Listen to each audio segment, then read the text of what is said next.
how they're going to get more people back to work, how they're going to cut down the deficit, reduce the budget, or actually, agree on a budget, I guess. Those are, in my opinion, the most important issues that we're facing right now. I think he needs to be hard-hitting on some of his issues, and I think he needs to take a more concrete stand. I'm disappointed. I think that he made a lot of promises that haven't been kept. But you're not sold on Governor Romney yet? No, not yet. All right, undecided. And we were led to believe that there were only about 4 or 5% of the electorate. But if you look at the 4 or 5 undecided voters, yeah, exactly. Everybody else had made up their mind. Then you look at the poll shift, as Andrew articulated off the top, and a whole lot of people changed their mind after the first debate. Steve, I'm going to talk to you. You walk through your district here. You're knocking on doors. You're talking to people. You're doing conversations. For the people that are still on the fence, not just in your race, but how they're going to vote in November, other than just jobs, what are they looking for? Whether it's from a congressman, from a president, what do they want to hear?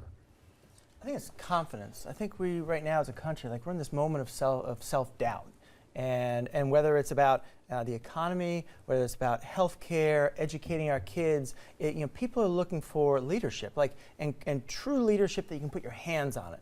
That you can say, you know what, that person's in my best interest, because right now we have Republican and Democrat over here, and all these problems, Medicare, Medicaid, Social Security, these are bipartisan problems that require bipartisan solutions. But how do you get confidence when the approval rating of Congress is 7% or thereabouts, that there would be any hope for the two sides to find common ground here, regardless of who's elected this Tuesday in November? All I can do is what I can contribute, which is in the Navy, I learned one thing: you lead by example. You set an example that people can follow. So that's why I've said, I don't want to be a career politician. I'm a career leader. You didn't sign the Norquist Pledge, did you? No, I did not. Good for you. I did not. But I also trimmed myself to 8 years, because I want to go, if I'm lucky, for 8 years, serve the people in my district, not lobbyists, not my own party leaders, and be held accountable by my people, not by my party leaders. All right, let me swing around, because I got some questions on the undecideds.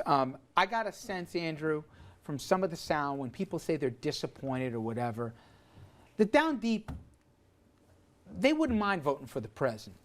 But if they took a leap of faith 4 years ago and the country's not where they thought it would be 4 years later, they're looking for an excuse to vote for him. And that's just an instinct. It's you get that also anecdotally. You buy that? I do buy that to a large degree. I mean, there are some voters who voted Obama 4 years ago because he was promising change, and they may still be in the market for change, and if that's the case, that's going to lead them to Mitt Romney. But the president clearly leads in likability, clearly leads in the more personable issues, and there is something to that. There is, if you track the last few presidential elections, going back really to Richard Nixon, the guy who came across as the most likable has won every single time. Dominic, I still, for the life of me, don't understand. After how much bombardment people have had, especially in the swing states with ads, how anyone could still be undecided? Does that make any sense to you? Or do you believe that they really are undecided? I believe they really are undecided. I mean, they must spend an hour in the supermarket every time deciding between, 1% full fat or skim. I mean, how can you not make up your mind by now? Well, because we do this for a living, so we do this every day. The average person's got work, the kids, as you do with the kids. And so they haven't made, I'm trying to cover now. So they haven't made up their minds. I think what's going on is Americans realize there's been progress, that the president was handed the Titanic, but that Romney hasn't closed the deal.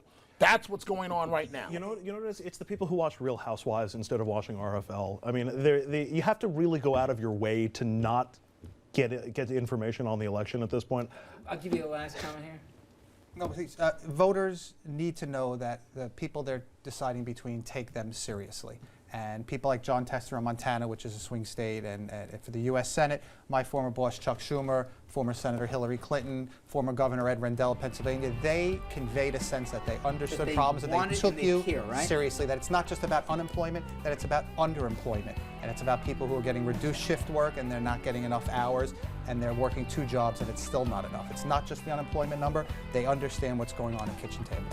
All right. When we come back, we're going to focus on what seems to be a never-ending debate, but a very important one. It has to do with the relicensing at the Indian Point nuclear power plant in New York's Hudson Valley, but concerning people over in Connecticut, in the city, and beyond. We're going to talk about that right after this.